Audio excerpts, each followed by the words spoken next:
E nós vamos, nesta noite, começar a série de reflexões, a série de estudos bíblicos, de mensagens bíblicas, no livro de Josué. E alguns outros textos serão usados também, mas a mensagem desta noite, os estudos que nós começaremos, na verdade tem um foco, tem uma direção. E se nós me só vou ligar aqui o ventilador, que está muito quente aqui na frente. Funcionou.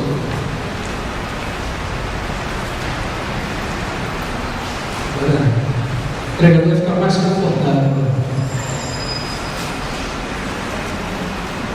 Mas nós temos um enfoque especial nessa série de meditações que vão alcançar esse momento quando nos preparamos para a escolha de uma nova liderança para a igreja, mas também passará nas semanas seguintes também. Nós queremos enfocar esse tema importante na vida da igreja, na vida de cada crente, que é a compreensão de que Deus tem um propósito especial para a sua vida.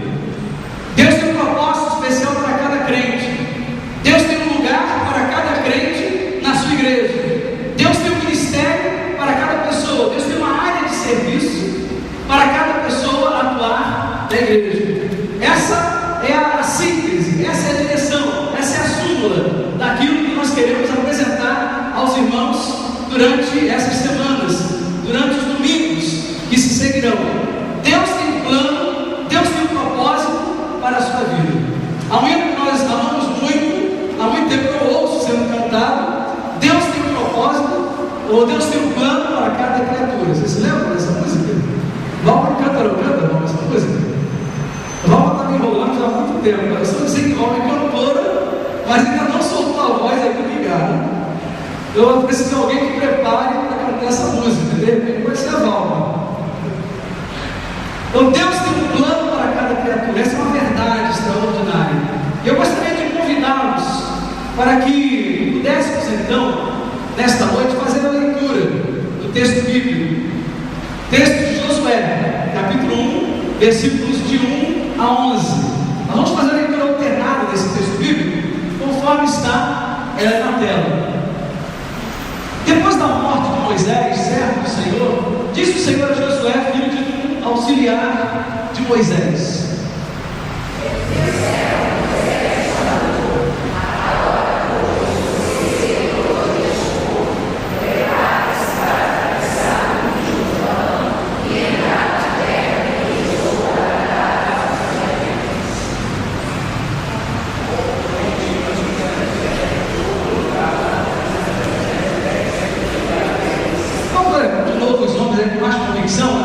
o microfone aqui vai ajudar os irmãos, né? Vamos lá.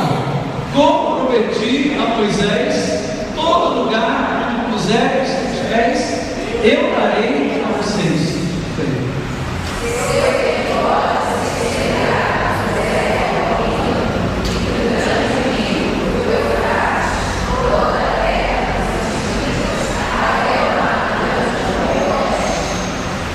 Ninguém conseguirá resistir a você todos os dias da sua vida. Assim como estive com Moisés, estarei com você. Nunca o deixarei, nunca o abandonarei.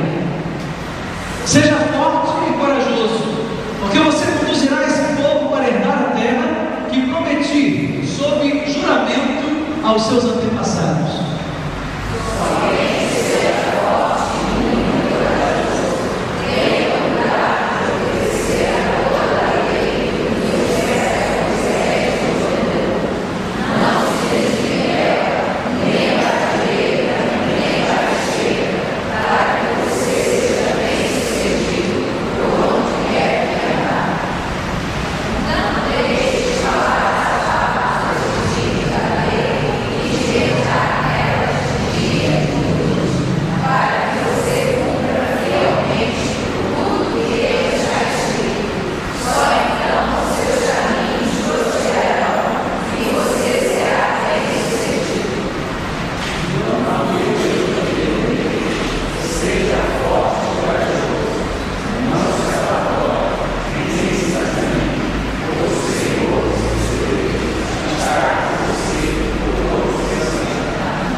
percorram o acampamento e ordenem ao povo que preparem as provisões.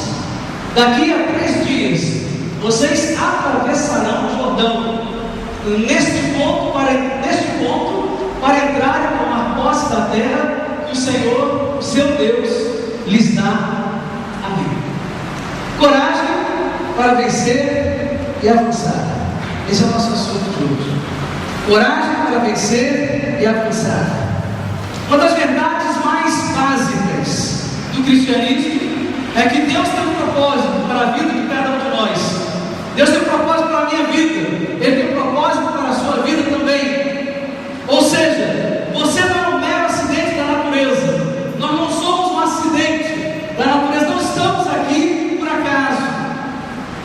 Deus nos fez, Deus nos criou com um propósito.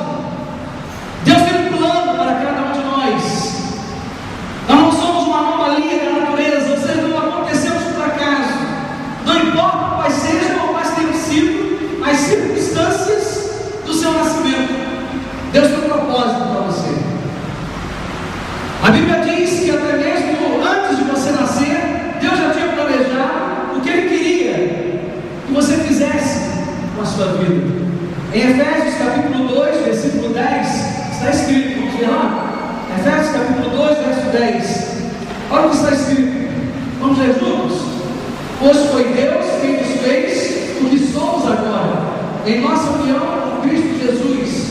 Ele nos criou para que fizéssemos as boas obras que Ele já havia preparado para nós. Deus planejou para você realizar algumas coisas neste mundo.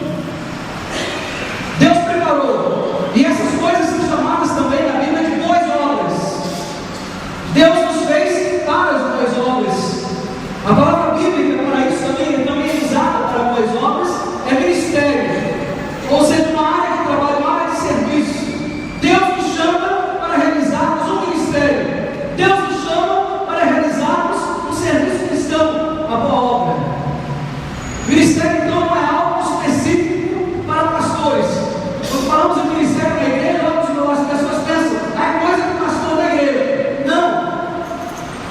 Cada crente é um ministro de Deus. Cada crente é um servo de Deus, é alguém que ao aceitar Jesus, ele não foi salvo por causa das boas obras, mas uma vez salvo.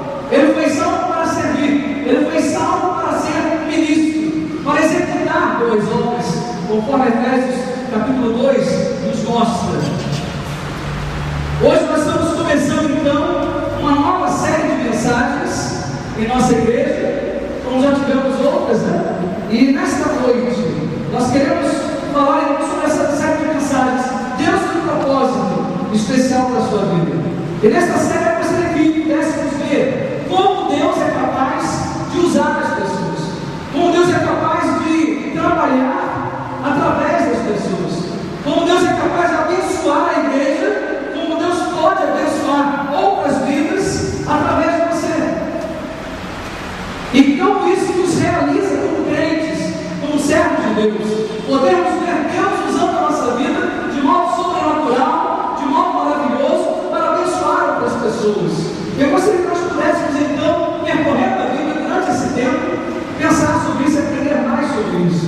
Quer dizer que a chave para encontrarmos um significado para a vida, significância para a nossa vida, sem dúvida alguma, a satisfação para a nossa vida, o sentido para a vida é permitir que Deus nos use.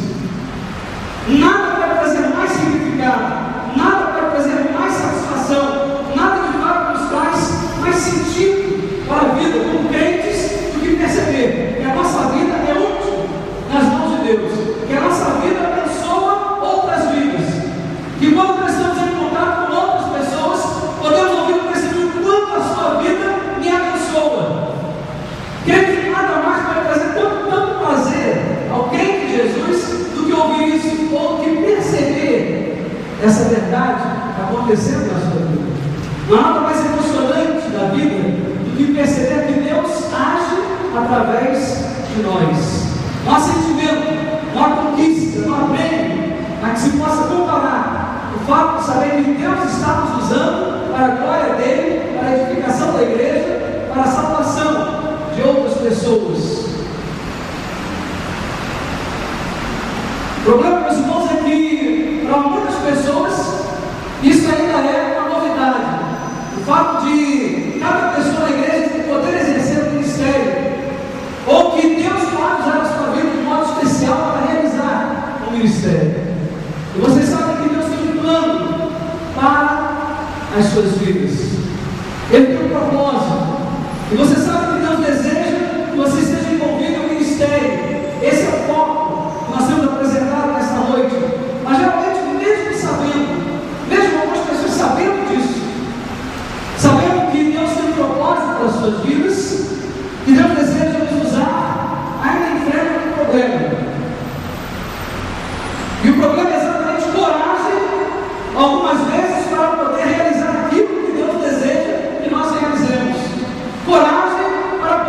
na vida cristã. Como desenvolver essa coragem para assumir aquele lugar, aquela posição para a qual Deus nos tem convocado. Ao longo dessa vida, nós vamos encontrar vários personagens que, chamados por Deus, tiveram medo, tiveram preocupação, acharam que não eram competentes para a tarefa, não se tem condições para assumir aquela posição, mas quando se colocaram nas mãos de Deus, realizaram um grande trabalho para Deus. E uma dessas pessoas foi Josué, o personagem do texto que nós lemos agora há pouco, o livro de Josué, capítulo 1, versículos 1 a 10. E nós vamos aprender algumas lições durante esses dias, provenientes da vida desse homem de Deus chamado Josué, sucessor de Moisés. Josué é um dos meus heróis da Bíblia preferidos.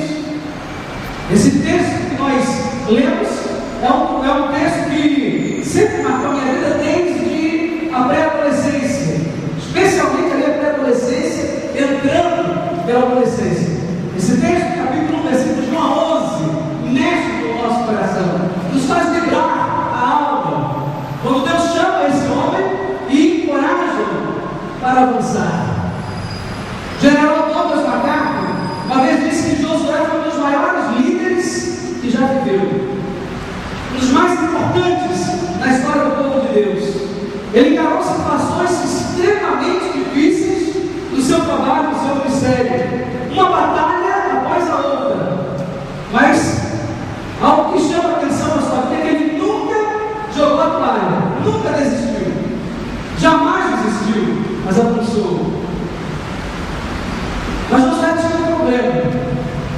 Josué tinha um sério problema que é possível que você tenha, eu já tive, é possível que você enfrente esse problema. Josué tinha um probleminha.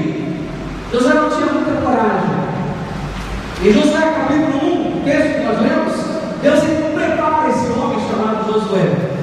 E 4 vezes nesse capítulo, Deus fala a Josué: seja forte e mais corajoso.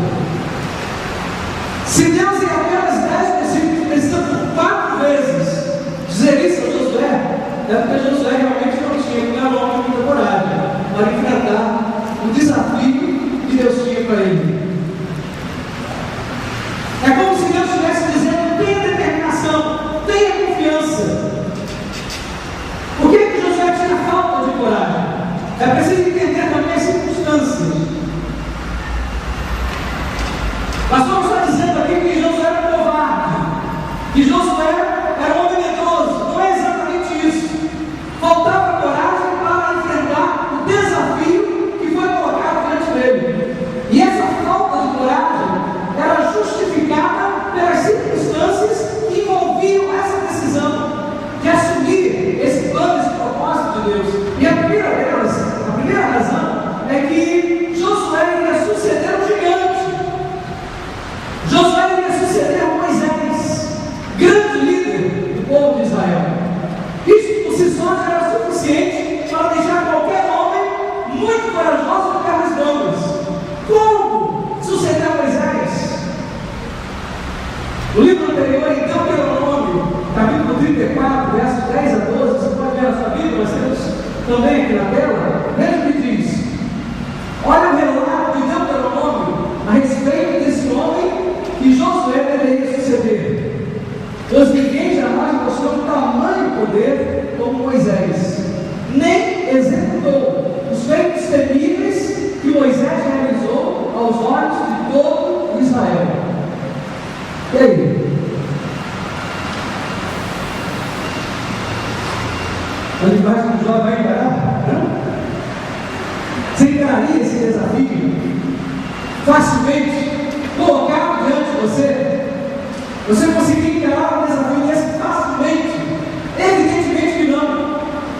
Josué, da mesma forma, tendo que encarar esse desafio, tendo que enfrentar esse desafio, faltou-lhe alguma coragem.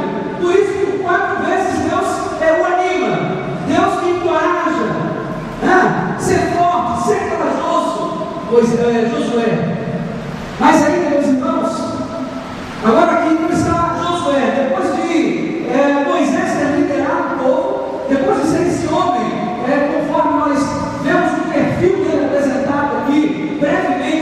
em Deuteronômio, depois desse homem que é passado no comando do povo de Israel, agora está ali Josué para dar continuidade a toda aquela obra de tantos anos. 40 anos liderando o povo de Israel. E agora, meus irmãos, ele deveria seguir na sombra daquele homem que, por tanto tempo, dirigiu e liderou o povo de Deus. E ele tinha essa pequena falta de coragem para avançar. Eu tenho certeza, meus irmãos, que eu estaria na mesma situação que Josué. Não tenho dúvida de que eu tenho também muito medo de assumir essa posição. Mas a outra razão pela qual Josué tinha falta de coragem é por causa da tarefa que Deus havia entregue a ele. Vejam aí o texto de Josué capítulo verso 2. Olha como está colocado. Meu servo Moisés está morto. Agora, pois, você e todo esse povo, prepare-se para atravessar o Rio Jordão e entrar na terra que eu estou para dar aos israelitas. É como se Deus dissesse: eu quero que você agora, Josué, tome posse da terra prometida. Essa terra prometida que está cheia de um povo de 7 nações inimigas, e cada uma dessas nações treinadas para a guerra, fortemente armadas, muito maiores em número do que a nação que você irá comandar. E vocês vão entrar lá nessa terra prometida com todo esse povo que toma conta hoje da terra. Vocês vão entrar nesse povo que por 400 anos esteve escravo no Egito, e que pelo menos nos últimos 40 anos estiveram vagando pelo deserto, porque estavam com medo. Povo medroso também. Vão em frente. Essa é a missão. Essa mensagem se auto-inspirar em 30 segundos. E lá vai Josué, né? Essa é a segunda razão porque Josué de fato tinha medo. Como enfrentar o desafio, avançar sobre uma terra onde lá estão 7 nações inimigas, fortemente armadas, muito bem treinadas para a batalha, com um povo que não sabia nada de batalha. Durante 400 anos escravos, não pegavam armas. Escravos não pegam em armas. São subjugados, acorrentados, serviçais, não acostumados ao combate. Josué tinha uma tarefa gigantesca, portanto, ele disse. Mas essa passagem que nós lemos e preliminarmente estamos falando, produzindo toda essa série de estudos que teremos aqui na igreja, nessa passagem Deus dá 4 coisas ou 4 ferramentas, podemos usar essa expressão, para desenvolver a coragem. 4 ferramentas para desenvolver a sua confiança, que foram dadas a Josué, que são dadas a cada um de nós também, para que nos enchamos de coragem, nos enchamos de confiança para receber os desafios que Deus coloca na nossa vida. Eu não sei se Deus tem colocado algum desafio na sua vida. Eu tenho acompanhado a vida de alguns irmãos aqui, e alguns eu sei que estão vivendo um desafio, alguns eu sei que estão recebendo de Deus um desafio, um ministério para exercitar, e precisam dessas ferramentas, precisam estar preparados para toda a obra. Eu gostaria que vocês estivessem tomando nota, vocês estivessem acompanhando isso a partir de hoje. São 4 atitudes que Deus apresenta para Josué, que nós precisamos adotar também. 4 atitudes para desenvolver a sua coragem.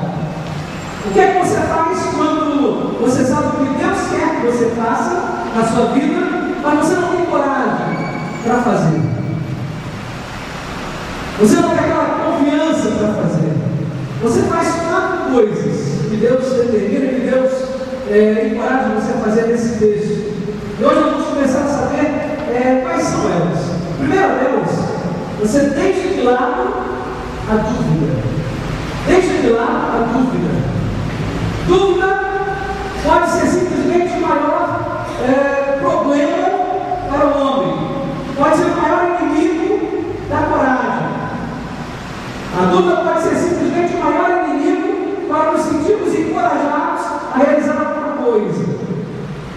A dúvida limita o nosso potencial. A dúvida causa procrastinação. Quando duvidamos, começamos a adiar aquele desafio. É melhor você perder o que Deus tem de melhor para você. Em Tiago, capítulo 1, versículo 9, nós encontramos um texto maravilhoso que diz o seguinte: quem duvida é como as ondas do mar, que o vento leva de um lado para o outro. Está lá no Novo Testamento, na linguagem de hoje, né? Quem duvida é como a onda do mar, que vai de um lado para o outro, vai jogar de um lado para o outro, não tem confiança, não tem firmeza, não caminha firme numa direção só, dúvida. Por isso não persevera, por isso não permanece, por isso não tem firmeza, não segue reto. Você empurrar de um lado para o outro da vida, ao invés de você controlar as circunstâncias controlam você. Então a dúvida tomou conta.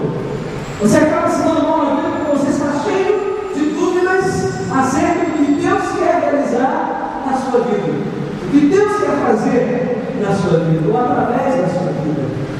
E aí, meus irmãos, em Josué capítulo 1, versículo 9, a Bíblia viva, da linguagem da Bíblia viva, diz o seguinte: seja forte e corajoso, nada de desânimo, não fique com medo. Lembre-se bem, o Senhor seu Deus está com você, esteja onde estiver. E é maravilhoso, meus irmãos, nós lermos isso. Há um poder extraordinário nessas palavras. Eu estou dizendo isso, meus irmãos, como pastor que já milita no Ministério Pastoral há 25 anos. E durante esse tempo, meus irmãos, o quanto essa palavra é fiel, o quanto essa palavra é verdadeira, o quanto ela nos sustenta nos momentos complicados, nos momentos difíceis, nos momentos de decisão. Quando nós nos voltamos para esse texto e lemos ali exatamente isso: seja forte, seja corajoso, nada de desânimo, não fique com medo. Lembre-se bem, o Senhor seu Deus está com você, esteja onde estiver. Então a primeira coisa que Deus diz a Josué, para que ele possa se levantar e encarar esse desafio que é colocado diante dele, é exatamente isso: Josué, livre-se da dúvida, não tenha dúvida, afaste-se de você, afaste o medo e a dúvida, afaste o medo e a dúvida. Afaste de que maneira? Jogue fora a sua dúvida, lance essa dúvida para longe de você, jogue para a janela, jogue para o mar, tire a dúvida da sua vista. Nunca mais ligue com ela, livre-se dela da cabeça, apague isso, tira isso da sua cabeça, confie. Deus está dizendo aqui, meus irmãos, que a dúvida também, aqui nós podemos ler nas entrelinhas essa palavra de Deus com Josué, tão maravilhosa, mas entre linhas nós podemos perceber como que Deus dizendo a Josué que a dúvida é uma escolha. Você escolhe para a dúvida, escolhe confiar. E ele diz: não desista da dúvida e escolha confiar, escolha não ter medo, escolha permanecer confiante. Você não tem que ter dúvidas em sua vida, elas são uma escolha. É o que nós vemos nas entrelinhas, nessa experiência de Josué com o Senhor. E uma opção que você tem também, se elas são uma escolha, você pode duvidar da dúvida. Coloque a dúvida em dúvida. A maior parte das pessoas creem nas suas dúvidas e duvidam das suas certezas. Algumas vezes nós encontramos essas coisas acontecendo na vida das pessoas. Eles creem nas suas dúvidas e duvidam das suas crenças. Por que você não então passa a fazer o contrário, né? Creia em suas crenças e duvide das suas dúvidas. Coloque em xeque aquilo que te desafia. Entregue a você uma tarefa, entregue a você uma missão. Ao invés de você ficar com dúvidas: será que eu vou realizar? Por que não vou realizar? Por que será que Deus não vai me usar nessa tarefa que Ele mesmo me colocou diante de mim para executá-la? Duvide da sua dúvida. Quando você diz: Deus nunca poderá me usar, quem foi que me disse isso? As suas dúvidas disseram isso. Essa palavra não vem de Deus. Então duvide das suas dúvidas, creia no que a Bíblia diz, que Deus deseja usar você, que Deus deseja tornar você uma bênção na vida de outras pessoas. Creia que Deus deseja usar você, que Deus já tinha um propósito para a sua vida antes mesmo de você nascer. Ele já tinha um propósito, Ele estaria usando você para a glória do Senhor, para a glória da sua igreja, para a salvação de vidas. Ele já tinha um ministério para você antes deste mundo existir. Muitos de vocês sentam-se semanalmente, dominicalmente, quinta-feiramente, nos bancos desta igreja. E semana após semana, talvez digam: eu sei que Deus usa as pessoas, que maravilhoso, eles estão cantando naquele coro, né? Eu vi no domingo, aliás, no dia 10, aqueles irmãos que saíram do culto, né? Os cultos mais lindos que eu já vi aqui nessa igreja, no aniversário da igreja, e todo o material cantando, e aqueles irmãos saindo dizendo: mas pastor, o que é isso? Que coro é esse? Que coisa maravilhosa! Como Deus usa aquelas vozes, né?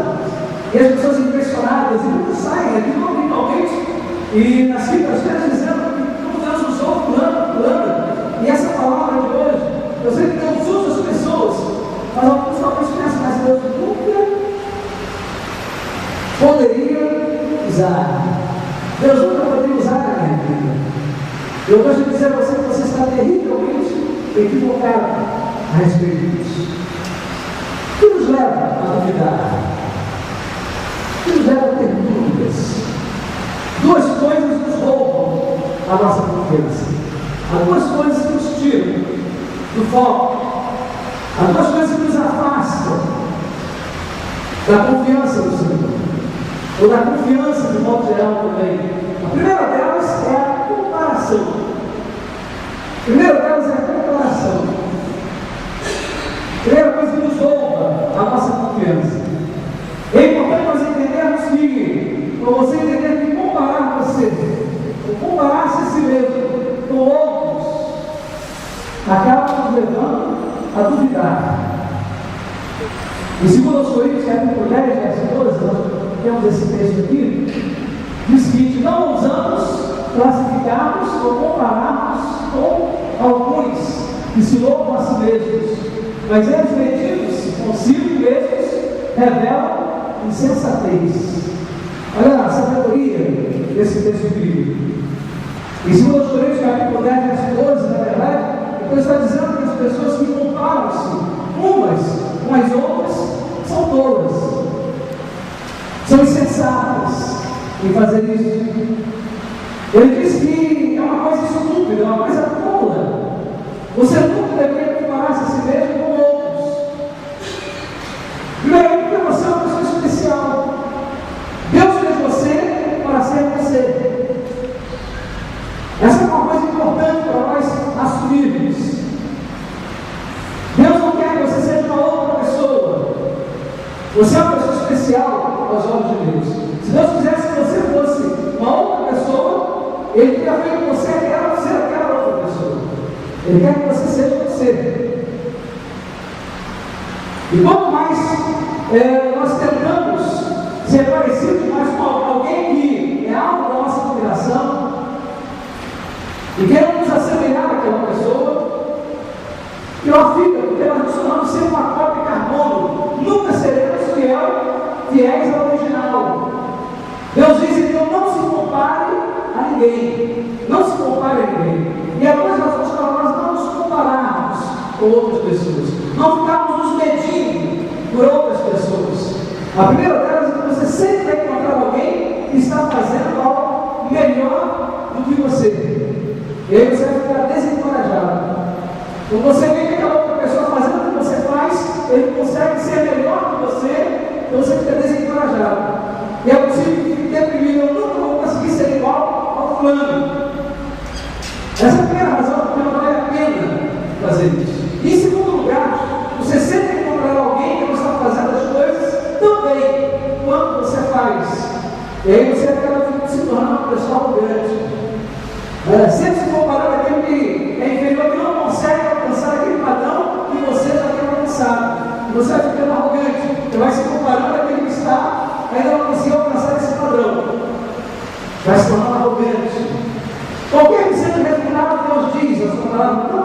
isso. Não faça isso. Não fique se comparando aos outros. Você é singular. Você é incomparável. Outra coisa que nos rouba a confiança. Outra coisa que nos rouba a confiança são as falhas do passado. A segunda coisa que nos rouba a confiança são as falhas do passado. Veja o que diz o texto de Josué, capítulo 1, versículo 9. Olha que extraordinário. Não fui eu que ordenei, seja forte e corajoso. E não se apavore, nem se desanime, pois o Senhor, o seu Deus, estará com você por onde você andar. Então não olhe para o passado, olhe para frente. Não olhe para o que aconteceu. Olhe para onde os seus pés estão indo agora. Se Deus pode usar pessoas, é porque elas não têm passado por todas as coisas que eu tenho passado. Esse tem sido o discurso de alguns. Deus tem usado aquele fulano, Deus tem usado aquele pregador, Deus tem usado aquela mulher, porque ela não passou pelas coisas que eu passei. Eu queria ver se ele ou ela tivesse passado pelo que eu passei na minha vida. Se tivesse tido a infância que eu tive, se tivesse passado pelas experiências que eu passei, não seria o que são hoje. E começamos então a olhar para as situações que foram vividas no passado, por causa dos nossos fracassos no passado. E nós somos roubados, na nossa confiança. Nós perdemos a confiança de podermos realizar aquilo que Deus deseja realizar através da nossa vida. E quando olhamos ao nosso redor e vemos pessoas que têm mais talento, ou mais talento do que nós, olhamos para nós mesmos e dizemos: se as pessoas soubessem o contexto de onde eu vim, eles viriam de mim por estar no ministério. E é por isso que eu não vou para o ministério. Se as pessoas soubessem de onde eu vim, elas viriam de mim por estar no ministério. É possível que algumas realmente iriam rir. Então as pessoas dizem as coisas do meu passado, ou seja, aquilo que aconteceu no meu passado, por causa delas, Deus nunca poderia me usar. E quando eu ouço isso, eu estou pensando: será que essas pessoas já leram a Bíblia? Quando eu ouço alguém dizer isso, eu nem faço menção primeiro da minha vida, do meu passado. Poderia fazer, dar um testemunho e teria muito o que dizer. Mas vamos olhar a Bíblia. Eu não tenho olhado para o passado, mas vamos olhar a Bíblia. Vamos até aqui. Vamos olhar a palavra de Deus. Os livros espirituais da Bíblia não tiveram passado maravilhoso. Grandes líderes que nós encontramos na Bíblia tiveram passado complicado, difícil, um berço complicado também, um nascimento complicado. Alguns vieram de lares arrebentados. Quando nós olhamos, meus irmãos, no passado de alguns personagens da Bíblia, por exemplo, Moisés, que foi arrancado, praticamente ali, para vivência familiar, depois atrás de uma estratégia para fugir da morte, para livrar da morte. Os pais então conseguem que ele seja criado na casa de Faraó, mas sem poder viver aquela liberdade da vida de família. E Moisés, meus irmãos, antes de se tornar um grande líder do povo de Deus, Moisés se torna um assassino. Ele mata o homem. Davi, meus irmãos, não era, vamos dizer, melhor que Moisés. Moisés se tornou um assassino. Davi não era, além de viver as situações de guerra, de matar algumas pessoas, talvez muitas pessoas, Davi se torna adúltero. Mas não apenas adúltero, além de adúltero, ele era também assassino, porque era responsável pela morte do esposo daquela com quem ele havia cometido adultério. Abraão, o pai da fé, Davi tornou-se mais tarde arrependido dos seus pecados, reconciliado com Deus. Davi se torna um homem segundo o coração de Deus. Abraão, o pai da fé, por 2 vezes entregou sua esposa a outros homens, por medo.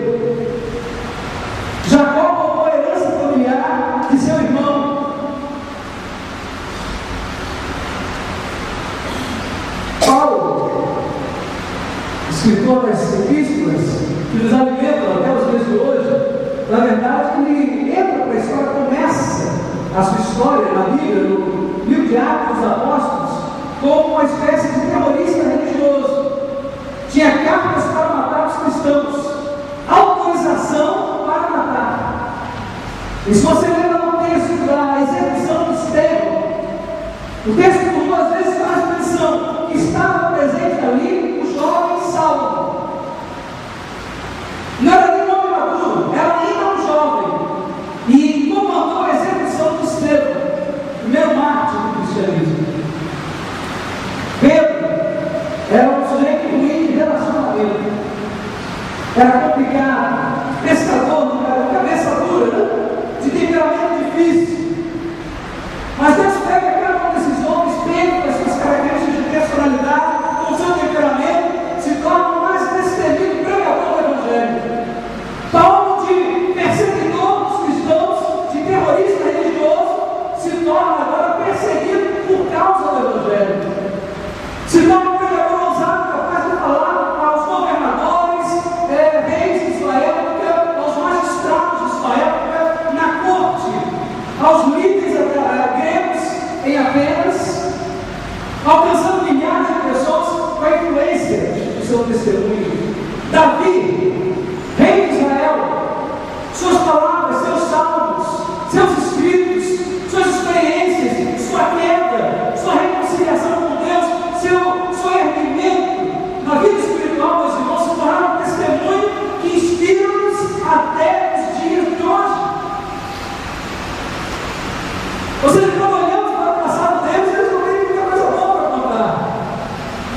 Mas quando olhamos aquilo que Deus pode fazer, atrás daquela matéria-prima complicada, daquele barro de qualidade contestável, mas Deus fez deles grandes homens para a sua glória. E agora não era um homem porque o material era perfeito, mas Deus nos usou de maneira extraordinária. E se Deus usa esses homens, Ele pode usar também a mim e usar a você também. É importante nós compreendermos isso. Deus usa homens e mulheres com passados imperfeitos.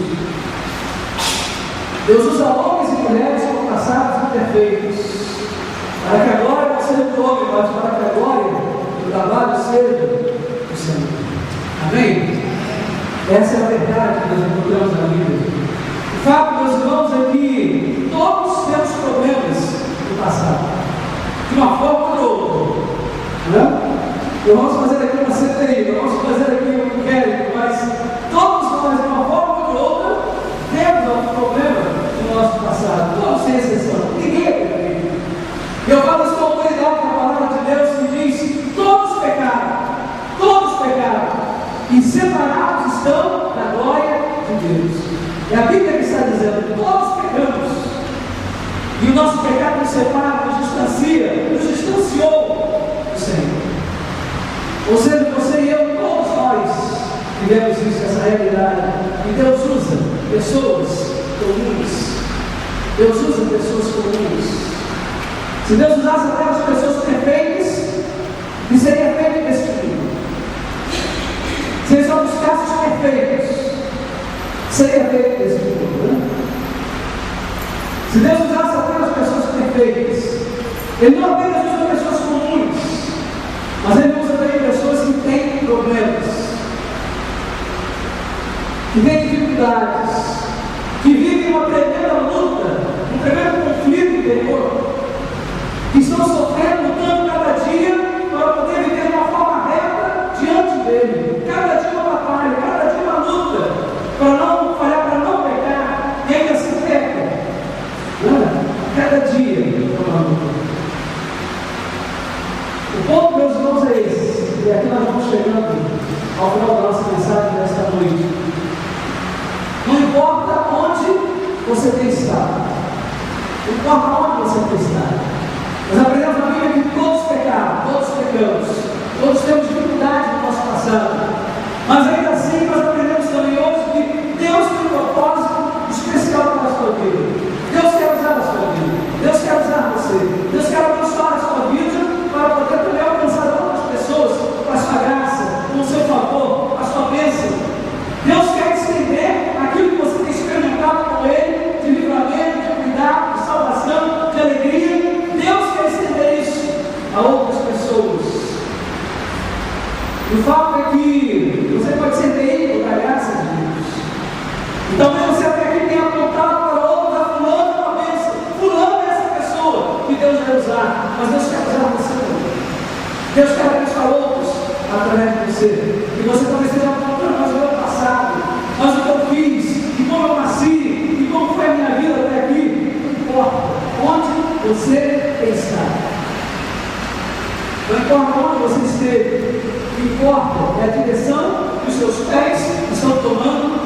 deste mundo. Que importa a direção que você deseja dar para a sua vida.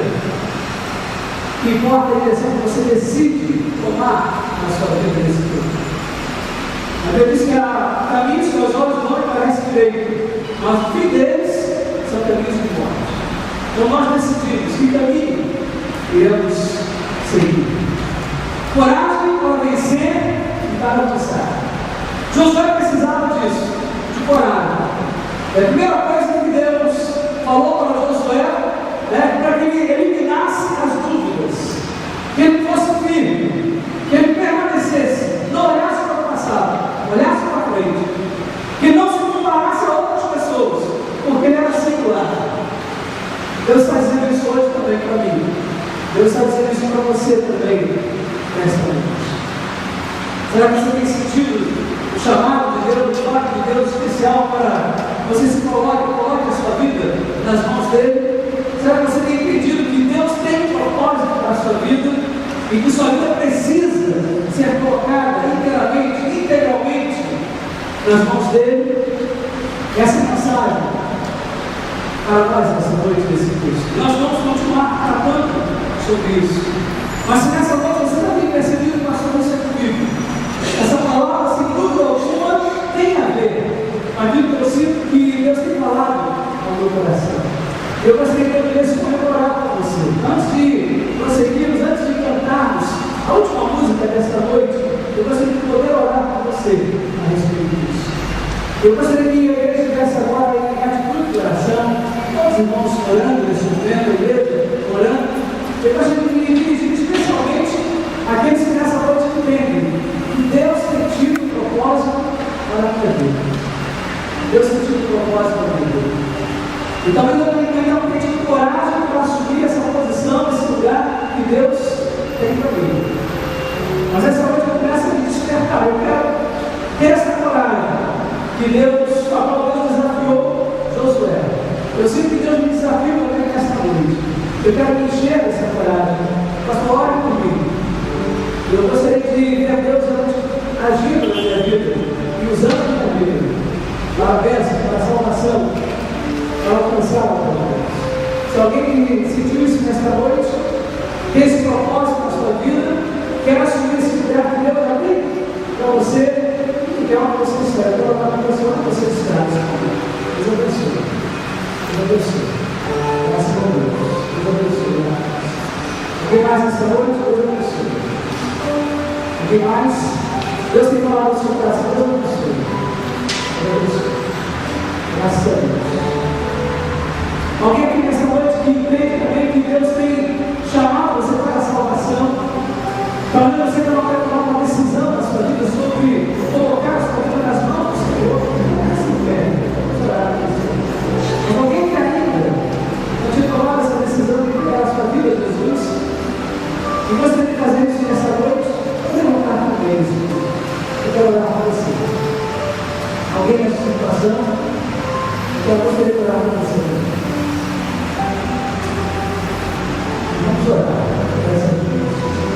Será que tem alguém aqui nessa noite que ainda não pediu o seu batismo, já aceitou Jesus, mas ainda não deu esse passo de fé através do batismo? Você pode poder orar com você também. Alguém que nós, corajosamente, vamos se colocar em pé. Nós vamos orar pela sua vida. Essa decisão é importante.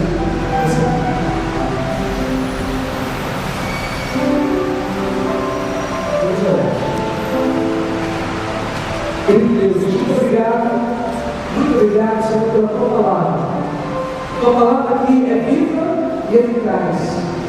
É mais penetrante do que espada alguma de Deus, que penetra até a divisão da alma, do espírito, ou seja, que penetra em profundidade na nossa vida, que nos encoraja, que nos desafia, que nos mostra a direção, que nos mostra o propósito do Senhor para as nossas vidas. E agora, Senhor, nós queremos nos colocar diante de Ti, com corações, ó Deus, quebrantados diante do Senhor, reconhecendo, ó Deus, que falta em nós aquela coragem, como faltou também o Teu servo, Josué, diante de tão grande desafio colocado diante deles. E agora, Senhor, nós queremos colocar no Senhor Não queremos permitir que dúvida alguma nos impeça de vivermos os projetos do Senhor em nossa vida espiritual. Não queremos, ó Deus, que enveredemos por caminhos de comparação. Não queremos, ó Deus, permitir que o passado, as falhas do passado, nos assombrem e nos impeçam de ocupar aquele lugar que é nosso. Aquele lugar que já foi preparado pelo Senhor, para que ali produzamos os nossos frutos, para que ali o testemunho seja dado, possamos produzir boas obras no nosso ministério. Ó Deus, nos aviva dos teus filhos aqui. Toma cada um desses que estão agora aqui, diante do Senhor, em pé, diante desta congregação. Eles agora são alvo das nossas orações, do nosso clamor. E nós pedimos ao Pai que a tua bênção esteja sobre estas vidas, desafiando-nos, encorajando-nos, trabalhando neles, ó Deus, cada dia, aperfeiçoando-nos, ó Pai, como a tua palavra mesmo afirma, para o ministério. Em nome de Jesus nós oramos.